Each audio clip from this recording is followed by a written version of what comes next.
Okay, this is how you put on a NATO strap. Why is it called a NATO strap? No idea. Basically, it's a piece of nylon.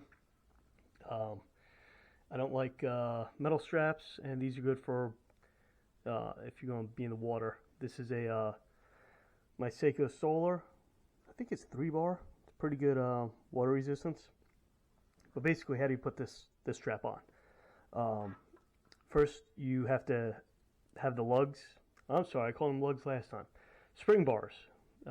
Keep the spring bars on the watch, and all you have to do is feed the side without the buckle through one spring bar, bring it all the way to the end, feed it through the other,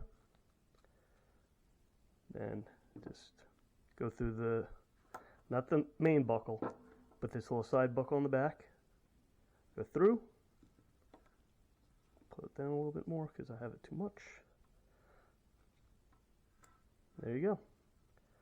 Real quick, easy thing to do.